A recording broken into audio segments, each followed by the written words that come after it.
वर्षावास 2026 दिवस 11वा यामध्ये आपले स्वागत आहे. विषय सम्यक कर्म, चांगल्या कृतीची शक्ती. नमो बुद्धाय. आज वर्षावासाचा 11वा दिवस आहे. काल आपण शिकलो सम्यक वाचा म्हणजे आपले शब्द सत्य, प्रेमळ आणि हितकारक कसे ठेवायचे. पण फक्त चांगले बोलणे पुरेसे आहे का? नाही. कारण आपले शब्द तेव्हाच अर्थपूर्ण ठरतात जेव्हा आपल्या कृतीही त्याच मार्गावर असतात. म्हणूनच भगवान बुद्धांचा आर्य अष्टांगिक मार्गातील चौथी पायरी आहे सम्यक कर्म. सम्यक कर्म म्हणजे अहिंसा, प्रामाणिकपणा आणि सदाचाराचे जीवन जगणे.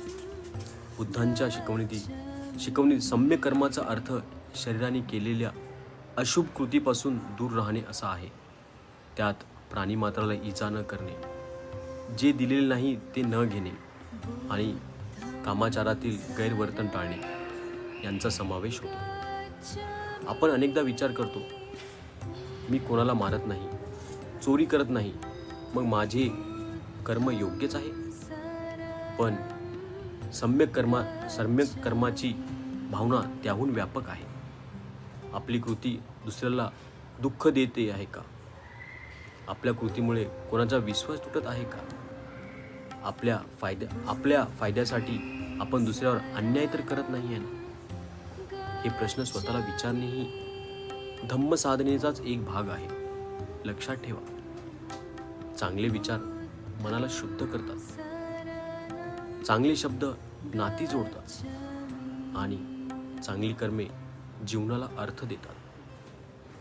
आज एक छोटासा प्रयोग करूया. कोणत्याही एका व्यक्तीला मदत करा, एखाद्या गरजूला आधार द्या, एखाद्या प्राण्याला अन्न पाणी द्या आणि सर्वात महत्त्वाचे, आज अशी एकही कृती करू नका ज्याचा पश्चाताप उद्या तुम्हाला हो. कारण आपले भविष्य केवळ आपल्या इच्छांनी नाही तर आपल्या कृतीने घडते. आजचा संकल्प, मी कोणत्याही जीवाला जाणून बुजून दुःख देणार नाही, अन्याय करणार नाही आणि माझ्या प्रत्येक कृतीत करुणा व प्रामाणिकपणा ठेवेन. समारोप. भगवान बुद्धांचा धम्म